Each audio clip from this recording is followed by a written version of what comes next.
It's like, yay, there's so much growth, but also, oh no, there's so much growth.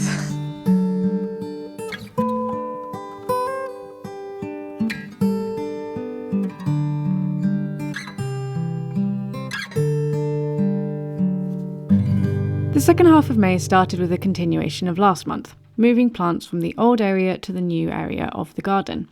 Specifically, we were moving mint, which, like the skullcap, is a rhizomatic plant, meaning that planting it is kind of the gardening equivalent of putting a toddler to bed. We have 3 kinds of mint at the farm: chocolate peppermint, normal peppermint, and just standard mint. If you've ever grown mint, then you know it grows like weeds and spreads very easily, so we had plenty to move, while still leaving enough behind in the original patches to be able to harvest some bunches to sell.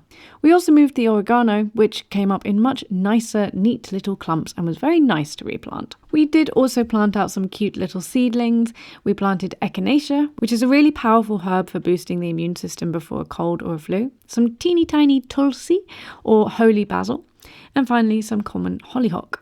Some of the other plants in the garden are already out and established but just need a helping hand, like the lavender. The French lavender isn't doing as well as the Swedish variety, kind of unsurprisingly to be honest, because of the cold weather, so we spent some time cutting off all the dead bits in the hope that it would flourish some more. The second half of May was actually a little bit farm light for me because I had to focus on my final exams in Swedish, which kind of sucked. But what I really noticed was that every time I was at the farm, it was just so rejuvenating to be outside in the fresh air, in the sunshine, and surrounded by all of this greenery and all of this growth. Even if it was physically tiring, it was such a rest from like sitting at my desk, studying, using my brain. And it really sort of solidified, this is something I've been learning over the last few years, but it really solidified the learning that there are many different kinds of rest. The sort of lying down vertically, slobbing out is not the only kind of rest, and in fact not always the best kind of rest. You need something that is a change from what you're normally doing. So if I was sitting at a desk all the time, I needed to be out here breathing and moving, and it was so good. It's also been so exciting to plant things out, especially all the tiny plants, and you know that they're going to grow, and I always get so impatient. I always want to like check them twice a day to see if they've grown. It doesn't work like that, but at the same time, like, it does feel like, you know, every few days you look around the garden and go, whoa, there's so much green, everything's growing so much, which is so exciting. I don't know, like, if you're into gardening, then I think you will probably know this, but if you haven't done much gardening, it's kind of hard to explain how exciting it is to just see everything explode. The second half of May is really when spring is just taking off in Sweden, and suddenly there are flowers everywhere. So we had plenty of harvesting to do. We do a weekly harvest of the chamomile using a blueberry picker to scoop the flowers out. And the smell of fresh chamomile is absolutely divine. It smells like chamomile, of course, but also a bit of honey. And you can make a tea out of the fresh flowers, but it tastes completely different to the dried variety. It's super bitter, and to be honest, I don't really love it, even if I know that it's very good for me. So as for my home harvest, I'm mostly drying the chamomile because I do like to drink it every night before I go to bed. We also harvested the lilacs, another flower that smells divine, but is only around for such a short time. We made some Surian saft or lilac cordial for the cafe that's next to the farm. So beautiful. Wow! Oh my god! That actually is amazing. Chemistry's pretty cool, huh? Alright, nerd. Ta-da! That's so cute. It's so nice, huh? Then there's harvesting the wild rose or the dog rose pretty much daily because the buds open up so fast, and this is another flower that of course smells wonderful, as well as being great for sore throats and menstrual cramps. Finally, at home, I've been harvesting the red clover that I planted in my lawn a couple of years ago. It has an estrogen-like effect, so it's often used for menopause issues, as well as doubling up as a favourite of the bees.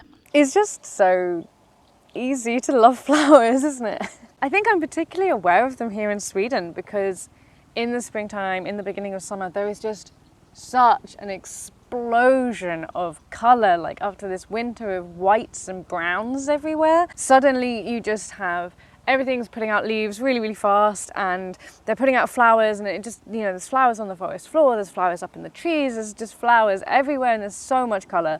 And you really understand why so many Swedish folk songs are about the coming of spring and the coming of summer. And it's just so cool that these things that are so pretty to look at and to smell can also be so medicinal or just tasty. Like 10 out of 10 recommend these flour donuts that Agnes made.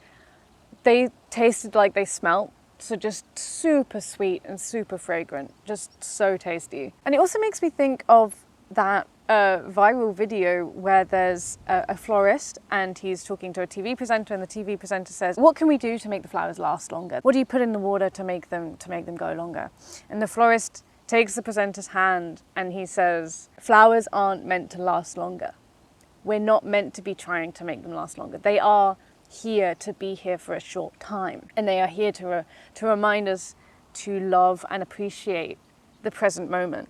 And you really feel that in spring when, the lilacs are only going to be in the trees for a week or two, so if you want to make the lilac stuff, you've got to get to it. Same with like the elderflowers and everything. But it also made me reflect a bit, because I mentioned in the last video that over the last few years I have struggled a bit with like fatigue and energy levels, and so there have been years where I haven't been able to appreciate the flowers. Actually, I haven't been able to go out and harvest them and turn them into some lovely cordial. And so it's made me think about how, yes, seize the moment, appreciate everything you can, but it's also okay if now isn't the right time for you to harvest.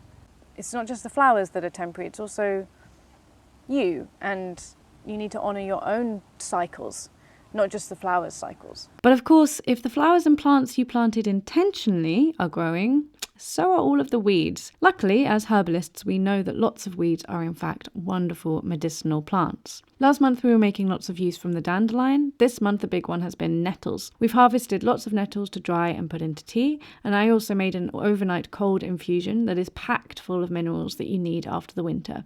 It does taste a bit strange, surprisingly like seaweed, but with the ice it's super refreshing. But the other big weed that we've been tackling is comfrey, which even if as a herbalist I can appreciate its healing properties, at this point it's low-key our mortal enemy. It's growing all over the garden, but there's one corner in particular where it really took over, so we had to spend a few days doing some hardcore digging to get out its really deep roots, and then laying down cardboard and wood chips to hopefully stem future growth. It was really hard work, but on the bright side it makes some of the best compost, and the roots can be used to make a salve that helps with wound and bone healing. I think it's the weeds that have been making me reflect on like the concept of growth the most. Many of them are actually so incredibly good for us. They're packed with nutrients and medicinal properties. So last month it was the dandelions, and this month it's the nettles and the comfrey. These plants have been declared bad. They've been declared weeds, and we're always trying to take them out. That's partly because of like lawn propaganda. I won't get into the whole history of this, but the history of sort of herbicide companies wanting to be able to sell more herbicides, along with the idealization of the English, or was it the French? Yeah, these English lawns, right? These sweeping, green, perfectly flat lawns being idealized as a sort of sign of wealth is why we've come to like demonize things like dandelions, even though they're actually objectively so pretty. So we partly have all of these plants that we call weeds because of that. But also I think just because they commit the crime of like growing well. Like they're good at surviving, they're good at proliferating easily, and they spread easily. And like, sure, that can be a problem. They can take over too much. How mean of us to therefore declare them a weed and to call them bad and to always be trying to get rid of them. It's also interesting because growth is such a buzzword in our modern Western society. It's such a major focus because economies and businesses are only considered successful if they're growing, and they have to be constantly growing too. And there are so many problems with this model because, infinite economic growth and production is not possible on a planet that is finite with finite resources. Now, I don't have time to get into a full economics lesson about this. If you're interested in it, I really recommend looking up the degrowth move.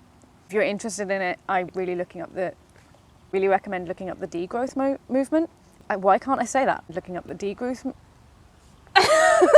What? If you're interested in it, I really recommend looking up the degrowth movement. But the point is that, yeah, this idealization of economic growth is not sustainable in any way, shape or form. And it's interesting to compare because sometimes growth in a garden can feel like infinite or exponential. It's just, you know, you start off with this tiny seed and the next thing you know, you've got plants everywhere. But of course, there's such key differences between how we try to do economic growth and how you cultivate growth in a garden. First of all, a garden is not going to grow unless the conditions are good. You know, you have to make sure there's water, you have to make sure there's fertile soil, you have to make sure there's sunshine. You can't exploit a plant. I mean, you can, but it will die. If you want good growth, you have to take care of it. And you have to also let it rest. You have to chop off the dead bits. You have to let it go through its cycles. And then, of course, another key difference is, yes, whilst everything is growing, it feels exponential and it feels huge. But ultimately, you know, as a gardener, it will die, like parts of the lavender, or the harvest season will come to an end, like the chamomile. So you realize that you harvest when you can. You take what you need, but then you leave things to recover. And that is something that our current economic system is not doing. Our current economic system is just exploiting people and resources and not letting things replenish, not letting things rest, like not letting the planet rest, but also not letting workers rest. And that's the difference, right? It's growth with boundaries. It's growth with care. Growth is such a beautiful thing, but we can't expect it all of the time. Not in economies and not in ourselves. You've got to give to be able to take. And you've got to know when to harvest and when to let it lie fallow. Thank you so much for watching this video. I will be continuing this series throughout the internship, looking at what I learn from the plants, from the herbal medicine, from the community here. So if you're interested in following along, do subscribe to my channel. And yeah, I just hope you have some time to go out and enjoy the flowers and maybe even make them into some lovely, tasty tea.